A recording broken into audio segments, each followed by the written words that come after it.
Good day, everyone. This is Pine Leaf Needles, and welcome to DDO Players News, where we take a look at the latest news in DDO and on the tabletop. And please welcome my co-host from Ravenloft, Draculata. Hey now, everybody. How's it going? Good evening, Draculata. I hope things are going well in Barovia. Not too bad at all, actually. Okay, good. Hope you had a better weekend than I had. Yeah, I heard on our sister show you were having some technical issues, shall we say. Yes, and I hope they stay away from tonight's production.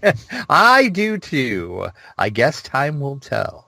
Then let's head into the show, and we'll begin with the DDO Producer's Letter for January 2018. And what is Standing Stones planning this time? Yeah, it was kind of funny because last week we're like, oh, it'll come soon, trademark. We don't know when soon is. Well, apparently soon was the next day. So I looked and I'm like, oh my God, we have a producer's letter. And I've kind of already said my piece on this. We'll talk about that in a little bit.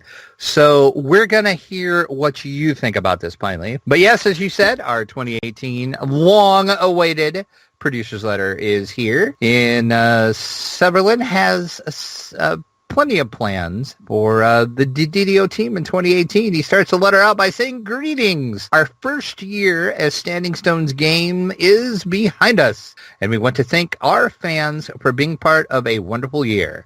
We are truly fortunate to have wonderful players, and we are excited about the upcoming year. I wanted to take some time to talk about plans for the upcoming months. The reason we are here is because you are here, and we look forward to hearing from you." So far, so good. But let's just talk about 1 year Standing Stone game. That is amazing. And congratulations. It's pretty amazing because in their first year, they pumped out 2 major expansions for their game. They did Mortal over on Lotro and Ravenloft for us here at DDO. So good job surviving 2 expansions and not totally going crazy. And not going crazy, yeah. All right, let's get into the meat and potatoes here. Update 38 is going to arrive this spring and will return adventurers to Eberron. The magic that has protected Stormreach is failing, and a strange plague is sweeping through the city. You will join forces with the healers of House Jarasco to find a cure and to save your adopted home. This new adventure pack will be level 14 on heroic difficulty and level 31 on legendary difficulty. Part of this work will also allow us to tweak House Jarasco as well, and that's going to help players get around this space. All right, it's good to see that, especially something around level 14, because I think I've been having trouble finding material around that level, so it's happy to see something at that level. As for a plague in the city, I'm wondering, I know it's unlikely to be Tomb of Annihilation or anything like this, but it sort of sounds like it might have been inspired by it with the plague going around and stuff like that.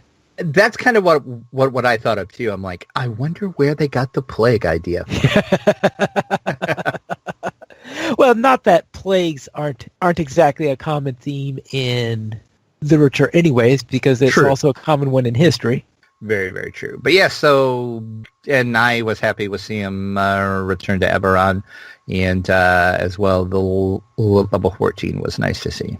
So anything else you have to say on that little bit? No, I think that's enough of that.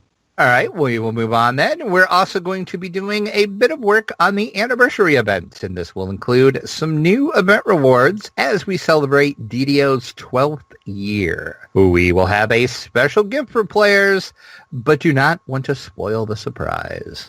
Ooh, all right. A special gift for players.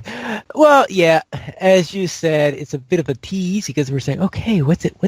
Well, we won't find out for, I guess, about another month? Yes. So therefore, I guess we'll find out. And the question is, when they say a special gift for players, is that all players or 12-year players? I would assume it would be all players because usually when they do the anniversary stuff, it's for everybody. Okay, they don't have anniversary based on your 10-year like they do in Lotro then? They have never done that yet. Okay. I'm then not I'll saying assume that's not the case. They're not going to start doing it, or they're not going to do it, but no. It's always just been a blanket every character, and it's usually every character gets the reward as well too. So Okay. So if you have a bunch of alts, and Evil Pine Leaf is in the chat room saying, this isn't a podcast, it's a Tide commercial. A Tide commercial? Somebody watched the Super Bowl. Okay. I take it you didn't watch the Super Bowl yesterday and see the Tide commercials. That's No. really funny. If you watch the Super Bowl, that's really funny. I guess with the way things are going, what I've been hearing about Tide Pods, I'm going, okay, do they really need to make jokes about that at the moment? Now, they didn't say, here, it's a snack, eat it. Anyway, back to the producer's letter. One of the things we have long heard about is the desire to have a third Artificer enhancement tree. And we are pleased to be able to say that the Renegade Master Maker will be coming in the near future. This tree will focus on improving your repair skills, curative admixtures, personal defense, and building things to buff both yourself and your allies. We also intended to add a third favorite soul tree, update the Cleric War Priest, and do extensive work on the Druid class. For the Druid, we will be working on the core of the class, its animal forms, and both of its existing enhancement trees, in addition to a brand new enhancement tree. Well, that all sounds nice, especially considering that I am playing a favorite soul currently, and I do every once in a while return to Artificers, so maybe try out the Renegade Master Maker, though I don't know how much emphasis I would have on repair stuff. That's the first thing I thought of when I read that. And I'm like, Pineleaf is going to roll up a new Artificer after the streak comes out. I know he will. Either that or I have this level 20 character that could always TR back to an Artificer, maybe. Well, hey, there you go, see? And then another thing they have long wanted to update is the Treasure of Crystal Cove event. And they intend to start doing that work in the coming months. And they are going to start that work by updating the reward list. And speaking of events, they have plans for the Night Rebels as well. They're going to update the public space to work similar to the challenge system its dungeons use, and also add a new dungeon for our favorite Halloween event. October is historically one of our biggest months, and they think they'll love what we have in store. I'll have to see, because the public area is certainly, I think, in need of a lot of help based on last year. Yes, I agree. And I think what they're planning to do is they're going to plan on trying to somehow discourage the camping that is taking place. Okay. With the Warlock. So we'll see. And then I'm not exactly sure what they mean by they're going to make the dungeons work similar to how challenges work. So it's all a big business. I'm trying to think, because I thought they were trying to make the public space work similar to the challenge system, because the dungeons already use the challenge system. Well, that's true. I guess I did read that wrong. Correct. The public, yes, I'm sorry. I read that completely wrong. So I'm just excited to see what new dungeon they're going to add. I enjoy the Night Rebels. I think it's one of my favorite festivals DDO has. And then Cove, they've been wanting to update Cove Treasure, and players have wanted new Cove Treasure forever. So yay to that. And then the next thing in the letter is the biggest announcements of the letter. And Seb says, we are pleased to announce our next classic adventure. An eccentric wizard has hidden 3 famous sentient weapons inside of a volcano and have challenged all comers to try to retrieve them. Can you make it through the fiendish obstacles and deadly traps? Have you guessed the pack yet? It's White Plume Mountain, which is a classic 1979 dungeon that was recently brought to 5th edition via the Tales of the Yawning Portal book. They will be giving this an intense test of skill, the DDO treatment, later on this summer in this adventure pack. And it's also going to feature several other standalone dungeons themed around wizards and their arcane environment. All right. Now, I'm not too familiar with White Plume Mountain. Was that one of the early ones for the box sets, or? No, it was after that. It was part of the S series. It was S2, so it came right after Tomb of Horrors. Okay, and right, because I have, part of the S series, because then I think I have S1 and 3, so okay. Yep, you just skipped it totally. Yeah. I skipped it totally. It's kind of the sequel to Tumor Horrors. It's not quite as deadly as Tumor Horrors, but it's pretty deadly, though. Was it used as one of the tournament dungeons? Yes, it was. Okay. Yeah, it sounded like something that the S series has in common with each other. Yeah. So it's pretty exciting. It'll be interesting to see how they translate it into DDO. Yes, and we were discussing this when we were playing last week, where we were wondering if the thing with the sentient weapons, does that mean that we get to interact with sentient weapons in heroic mode, even if we can't keep them or anything like that? Right. I highly doubt it, but that would be pretty sweet if that's the case. Well, because I can't see them having us barred from playing it in heroic mode completely. And in the module, you were just supposed to go in and retrieve the weapons. Well, yeah, but it's hard to retrieve something without interacting with it. Well, that's true. I didn't say we actually had to be able to use it. I said interact. God, okay, I see, just interact with it. Interesting, we'll see. I suppose they could at least have you interact where you could like hear the weapon maybe, but not wield the weapon. I don't know. Yeah. It'll be interesting to see. So that's coming later this summer. And speaking of those sentient weapons, they are happy with the feedback they have received on the sentient weapons, and they have plans to continue to support the sentient weapon system in 2018, in addition to the sentient weapons that will be available in 2 players in the White Plume Mountain Adventure Pack. They also are going to add a Kobold theme sentient jewel, and that'll be for the 12th anniversary, and they are going to create a dragon-themed jewel for a yet unannounced release date. So Kobold and Dragon, sentient weapons coming. So the sentient weapons still hate you, I guess. Probably yes. I'm sure you'll hear that a lot. Kobold always hate you! Kobold, remember Waterworks! I'm sure it will. And then we have another tease. We have a big announcement, but we're going to make it later this year. We're not even going to hint about it, so don't ask. Just forget about it until we talk about it later this year. But it's an adventure that's been on many people's wish lists for years. Mm-hmm. Well, let the speculation begin. Yeah, because I'm sure there are several of them that have been people's... For one thing, Tomb of Horror / Annihilation has been on many people's wish lists.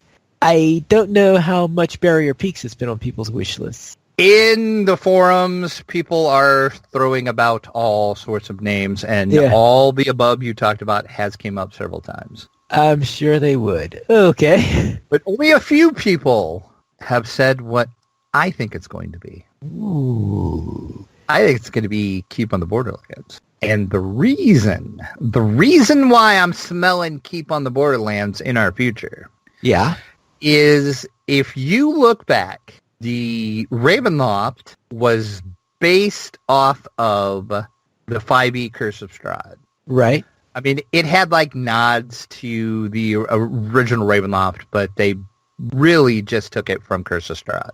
They mentioned in White Plume Mountain that it was updated to 5e in the Tales from the Yawning Portal. Right. So I'm assuming that means they're going to base Plume Mountain off of the Yawning Portal and do nods to the original, which I'm assuming. I don't know. We'll see. So it just so happens Keep on the Borderlands is going to be updated to 5e soon. Yeah, I think we talked about that, yes, didn't we? We did. Goodman Games is actually doing it. That book will be out soon. So that's why I'm putting my money down on Keep on the Borderlands. Okay. I would like to see several other things, but Keep on the Borderlands would be pretty amazing. And that would be like a giant wilderness area that you would have to explore too. So they could do a lot with Keep. And that is really our producer's letter. It ends with, on behalf of everyone on the Dungeons & Dragons online team, we thank you for your support. We have been humbled by the responses to the Mist of Ravenloft, and we look forward to continuing our amazing tabletop-to-screen journey with you in 2018 and beyond. Then let us go and follow the Scarecrows into this week's DDO Chronicle issue 269. Yeah, I love that header on I just love those scarecrows because they just look so like menacing and evil. I just love evil scarecrows. In our community spotlight, we have the Denizens of Darkness is a place for players on Argonescence to network, organize raid groups, and more. If you're on Argo and want to organize some playtime, there you go. Click over and find out more about that. Grimrorty's DDO puzzle app has been updated, and she has added Prove Your Worth and the Tower of Frost puzzle. So update your puzzle app on the version of your choice. The Munchkin Summer Games don't happen until the summer, but they're starting to organize them now, and they invite you to like their new Facebook page. So if you're on the Book of the Faces, like the Munchkin Summer Game. And I'm just going to say it because I don't know how you pronounce that. HTPI. I don't know how you would say that. Because there was like no vowels in the, well, I guess there was a vowel in the end. But anyway, HTPI is a long-term player who has started to stream DDO regularly again on Twitch. So click over and follow him. Always good to see more people streaming the DDOs on the Twitch. Over in the Fansite News section, DDO Cast wrapped up their review of Ravenloft with Part 3. Click over and hear the ending of that. Sip is pretty much a hazard to himself. Click over and find out why in his latest blog post. And some dude named Pine Leaf is trying to live to see the sunrise. Yes, yeah, I loved it when I saw that one, live to see the sunrise. And to find out if he did, you'll have to watch the video. So click Right. over and watch the video. Axel is giving his thoughts on the latest producer's letters. Click over and check out his latest video. Mickey has Jarvana's story. Click over and read that. And A Very Bad Guild Gets Angry. So click and watch A Very Bad Guild Get Angry. And City is writing about his third life. Click over for his latest blog. And Fumbles and Fame is also streaming DDO on Twitch. Click over and give them a follow as well. McVegan Pants talks like a pirate and more. She's a little early or late for that, not sure which, but click over and watch her latest show. And finally, Streaming with Even is running Heroic Giant Hold Reaper Quest. Click over and see all the Reaper goodness. We, of course, have our Chronicle comment of the week. The Evening Star Hot Cider and the Ski Lift Hot Cocoa teleport you back to the start of the Winter Games event. So how does the teleportation magic change the drink? That is a really weird question this week. How does the teleportation magic change the drink? Well, I will presume that there will be some mana bubbles in there. You know, the energy just causing it to bubble up more. And Gumsking in our chat is saying he was inspired by Pine Leaf. He decided to do this hot cider, hot cocoa teleport test, and he recorded his results. But unfortunately, he only had the funds for a budget version of the teleport from a very sketchy-looking wizard. The wizard teleported him, but only him. Can he borrow some pants? What? Gotta watch out for those sketchy-looking wizards. My answer to this very weird question, this is a weird Chronicle comment question this week, is it's not going to change the taste because it's magic. Well, how do you know then it's not magically delicious? Because it's not Lucky Charms. Okay. Okay. Uh-huh. Yeah. Logic, finally. Logic. And finally, in our Chronicle, we have our official screenshot of the week. Zulo adorns the Reason Altar wings to aid him in the ice games in the 352nd DDO screenshot of the week. Then let's head into what's on sale this week. Anything really nice that we can have? Yeah, there is some really good stuff this week, actually. 20% off reincarnations, healing items, spell point potions, and quest elixirs. And we have our free sample of the week, of course, which is the aforementioned Ski Lift Hot Cocoa and Evening Star Hot Cider. You will get 10 of each of those when you use the coupon code WINTERFUN. Winter Fun for 10 Ski Lift Hot Cocos and 10 Evening Star Hot Ciders. And we have a bonus coupon. But wait, there's more. You'll get a free Midwinter Spirit token with the coupon code TOKEN. That's easy to remember. And that code will work through February 7th. The free sample codes work through February the 8th. Then let's head into our site news, and we'll begin with the DDO's Players News Special January 2018 Producers Letter. How is this different from what we talked about already? Because Patrick from DDO Cast and I had a 45-minute chat about the Producers Letter. Oh, good grief. We gave our thoughts in our wishes and concerns. So if you haven't listened to that show yet, go ahead and give that a listen. Yeah, that's why I didn't talk too much when we talked about the Producer's Letter earlier, because I pretty much already blabbed on about it for 45 minutes. So it's pretty much Patrick and I just talking about the Producer's Letter and saying, this is what I think. And he said, well, this is what I think, and this is what blah, blah, blah, blah. So check that show out if you have not yet. It's up on our YouTube, and it's also on our podcast feed. So if you subscribe to our podcast feed, you should have already got the show. Then we have a little poll there is, what are you most excited about in talking about the Producer's Letter? And, of course, this shouldn't be a shock to anybody. We always do these polls after a Producer's Letter comes out. We had 32 total voters this time, and the number one response with 34% of the vote was White Plume Mountain Classic Pack, which is really no shock because usually when there's a Classic Pack announced, that's usually the number one answer. The second answer at 16% was our Update 38 Eberron-based adventure. The Cove event was in third at 13%. The Artificer enhancements at 9%. The Favored Soul at 6%. Also Druids at 6%. Anniversary events was at 6%. And Kobold Sentient Jewel was 6% as well. And I was actually surprised because I put the token, I know somebody's going to pick this response, which was, who cares? And nobody picked it this time. I'm really kind of surprised. I figured there's always one. There's always one. Though apparently not this time. To be fair, there was one vote that said, meh, nothing really listed. So, yeah, meh. Very well.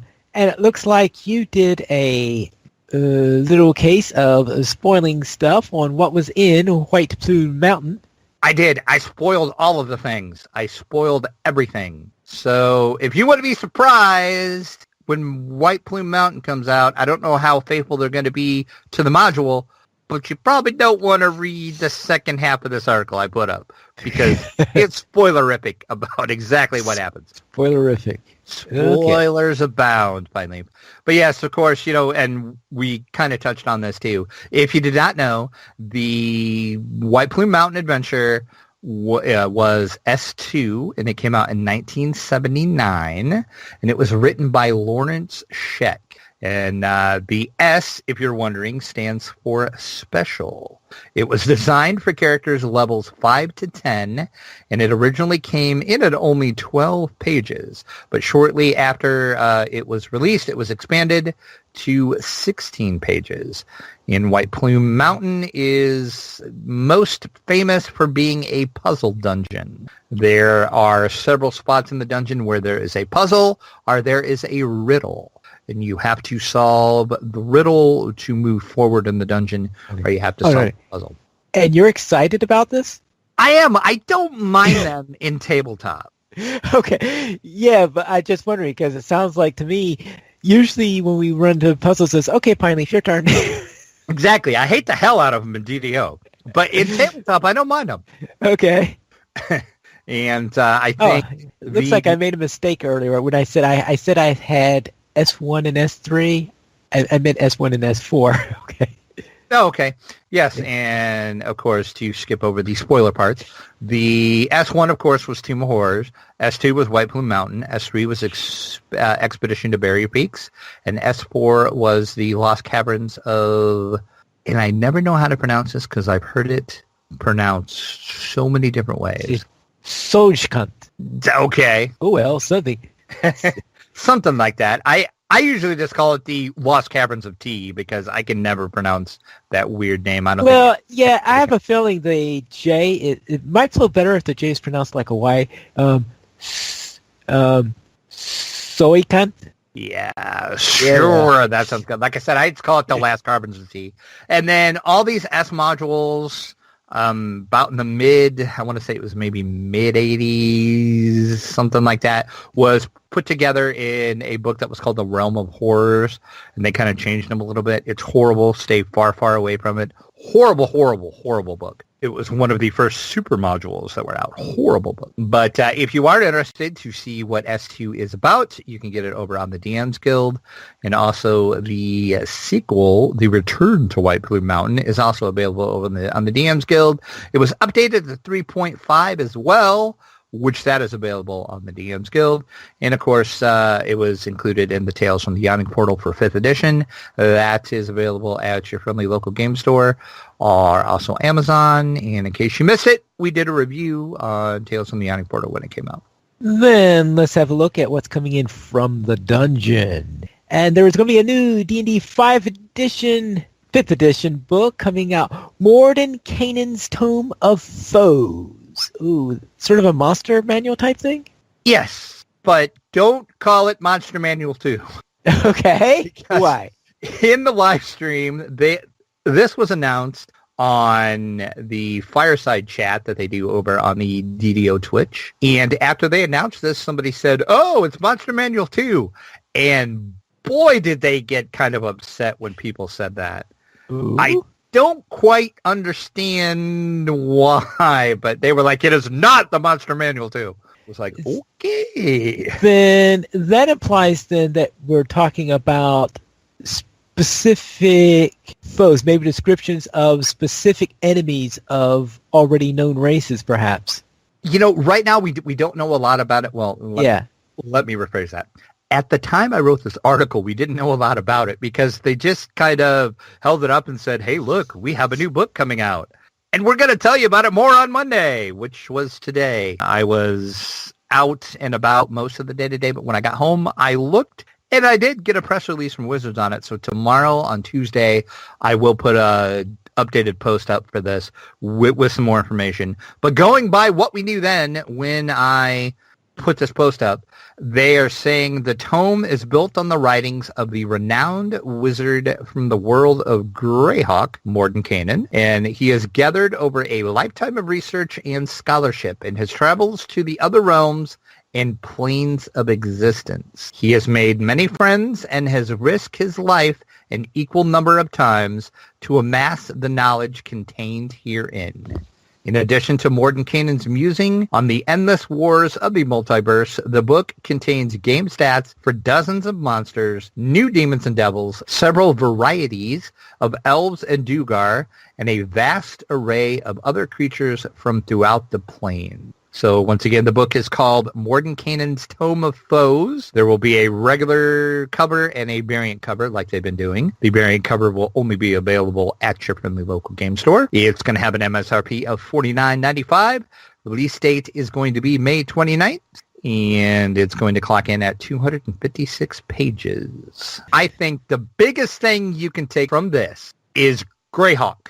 Greyhawk and Plane. They keep bringing the planes up and Greyhawk up. So My speculation is we're either going to get a planes adventure next. So I'm talking something like Sigil or something like that.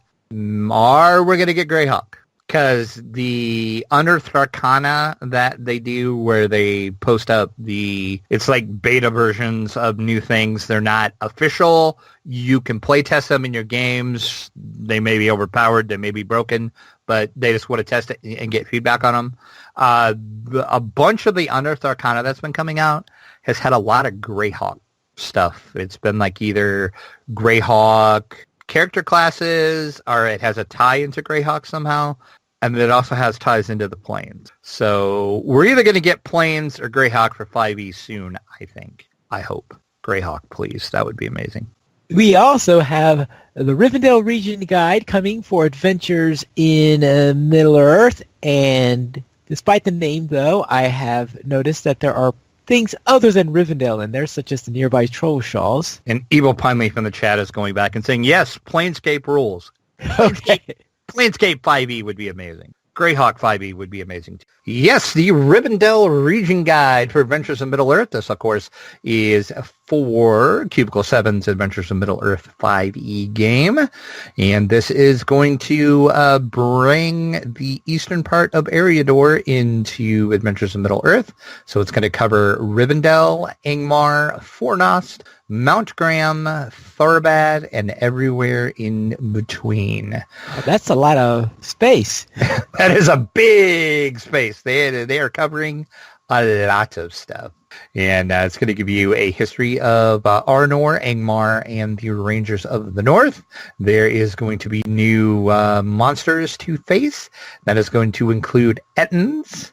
Because, of course, you're going to be the Troll Shaws. You got to have Ettin. Hillman of Rudar, and the toughest troll of them all, the Queen of Castle Hill. The Queen of Castle Hill.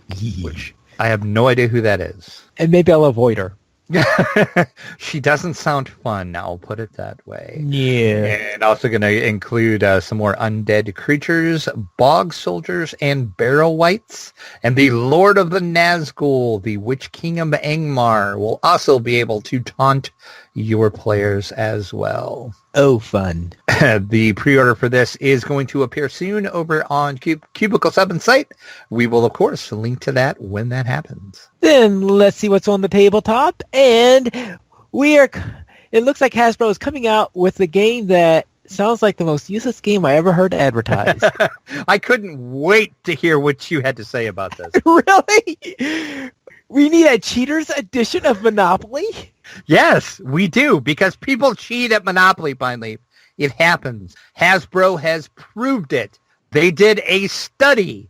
I kid you not. They did a study, and they found out that over 75% of players admit to cheating at Monopoly. So they thought, all right, you people are going to cheat. We're going to give you a version of the game that will celebrate you cheating Monopoly. Oh, good grief. Oh, boy. And how this is going to work is it's going to be standard Monopoly, but there's going to be a twist. You're going to see a stack of 15 cheat cards, and those are going to go along with the, your regular community chest and chance cards. When you pull one of those cheat cards, you're going to have tasks that you're going to have to try to do in secret. And if you do that, you will get rewarded vastly for actually completing the cheat. And some of the cheats include stealing money from the bank, placing a hotel on one of your pieces of property, removing a hotel from someone else's property, taking an extra $100 in Monopoly money from the bank when you pass go, moving another player's token instead of your own on your turn, giving someone less money than you actually owe them, and collecting rent for somebody else's property. Those are just some of the examples of the challenges you're going to face. And you said there's a reward for successfully doing this? There is. Then how do you prove that you did it? Because if the idea of the cheating is not to be caught, then... See, they haven't really said about that yet. They haven't released a lot of information about this. But so basically, cheat away. Cheat away. And then this is going to be the first time in Monopoly history there's going to be no banker. Each player is going to be control of the bank on their own turn. Oh, of course. So that's going to make it much easier to steal money from the bank. Yeah, this sounds just freaking amazing. I'm sorry. This is amazing. It's going to be available this fall for $19.99 MSRP. So yes, it's a real thing, folks. Monopoly, the Cheaters Edition. What can you get away with and not get caught? So therefore, this week we are in search of Monopoly cheaters. Yes, cheat away, folks. Cheat away. And let's see what is on the screen. And by a weird coincidence, In Search Of is coming back to TV. We're in search of Monopoly cheaters. Yes, that's the first episode. Hey, that's right. That's right. Do you cheat at Monopoly? We're coming for you. Hopefully everybody remembers the In Search Of show. It was an amazing show. I loved the show. It was like kind of unsolved mysteries, paranormal, that ghost hunters before that was a thing. And basically before there was reality TV, this was kind of reality TV, I guess you can say. So History Channel decided, hey, now is a good time to bring this show History back. Channel is bringing it? Yes, it's A&E Networks, and it's going to be on History Channel because A&E Networks owns History. Okay. And it's going to be a 10-episode docu-series. It's going to be hosted and executive produced by the Emmy-nominated Zachary Quinto. And that name might sound familiar to you because he was the one that played Spock in the new Star Trek movies. Oh, which is rather strange when you consider that the previous host of In Search Of was Leonard Nimoy. Yeah, exactly. That's what I put at the end of this article. I'm like, does anybody else find it ironic that the dude that played Spock is now taking Spock's job? I have a feeling they made that casting selection intentionally. I'm sure they did. But yes, as I said, it's going to be a 10-episode unscripted series, and it's going to be inspired by the 1970s franchise of the same name.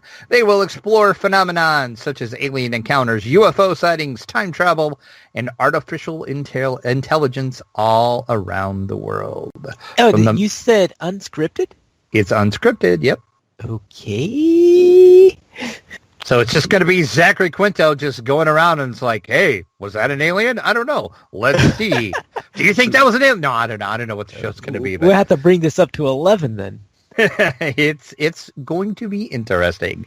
So look for In Search Of later this year on History. Then let's look into our week in gaming. And Drac, what were you up to? Well, I played DDO with you, which I will let you talk about.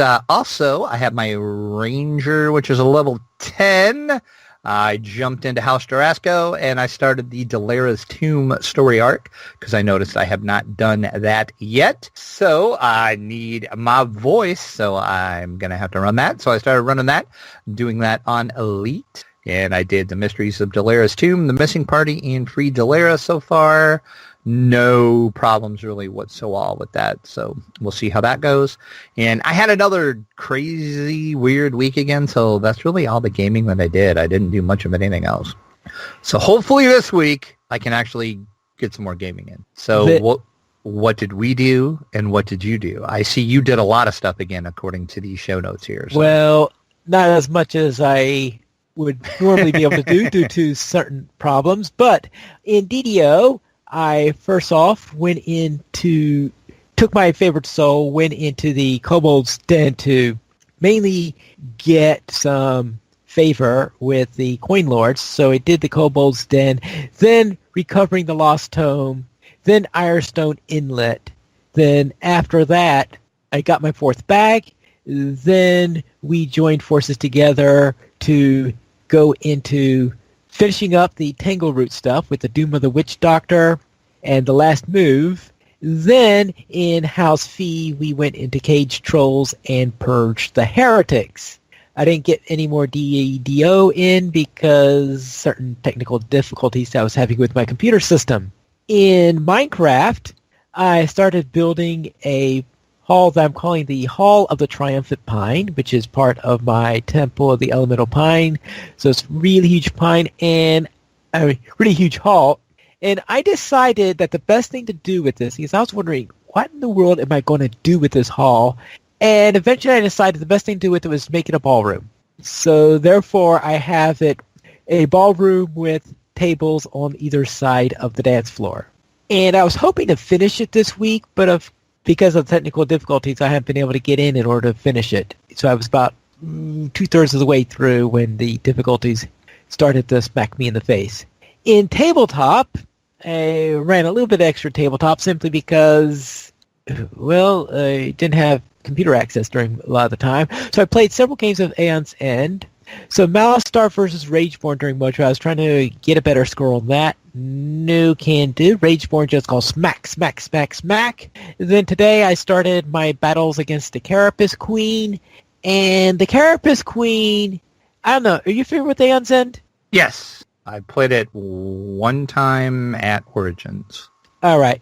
So the Carapace Queen is this boss that has all these little minions that really go around getting in your way and all this stuff. And the first minion to pop up was the one that summons extra of those small minions that are all over the place and can't be targeted until all of those little minions are dead. So therefore, it's summoning the extra one, but you can't target them because So the entire game, it was just shooting down these minions that it kept on summoning up, and I just could not get ahead. One time I actually wiped out every single one of those minions, and then the Carapace Queen had 4 turns in a row. 4 turns in a row! Anyway. That's handy. Yeah, it was really handy. So therefore, it was a bit of a problem. Then I played Friday at level 3, and the game showed that I am still not yet the master of level 3 because I really got swiped in the face on that one. The first of the pirates just decided to take a cutlass and gut me with it. Then in Castle Ravenloft, I ran the adventure to find the icon of Ravenloft, and I didn't have any real trouble with that one. Then in One Deck Dungeon Forest of Shadows, I defeated the Mud Golem with my hunter. So therefore, my hunter is ready to proceed on to the next boss and dungeon. We currently have 18 supporters on Patreon, and if you'd like to help support DDO players, simply go to the donations page where you can support the Players Alliance on Patreon. There you'll find rewards, including a mention on a podcast of your choice, or even be a guest with us for an episode of DDO Players News. And we have a featured comment this week. And what did Muskie Elon say? He said this over via YouTube, actually, on the producers special we put up. Muskie says, I would like to see more 17 to 20 quest, upper range heroics. And yes, I agree. There's not a lot to do in that 17 to 20 range either. So, yeah. That's probably one of the reasons why I tend to, because they do tend to dry up around level. I know you had this bunch when an Evening Star around level 15, but outside of that, I think there are a few gaps in the 14 to 20 range. Your choices are Evening Star or Amaroth. Right. We did not receive any emails this week, but if you'd like to send us one, you can send us it to podcast@ddoplayers.com. You could also us at Twitter, the Players Alliance @PlayersAlly, DDO Players @DDO Players, Draculetta @Draculetta_72, and Pineleaf @Pineleaf Needles. The Players Alliance has 3 live shows every Monday at 8:30 p.m. U.S. Eastern Time. We have DDO Players News. Every Saturday at 8:30 p.m. U.S. Eastern Time, we have Lojo Players News. And every other Thursday at 9:30 p.m. U.S. Eastern Time, we have XP Quest, which has returned. We also have a brand new show on the first Tuesday of every month at 9:30 Eastern Time. Chromatic Bits, which is a new pre-recorded video game music podcast. It's not a live show, but it will air on Mixlr and then release as a podcast version.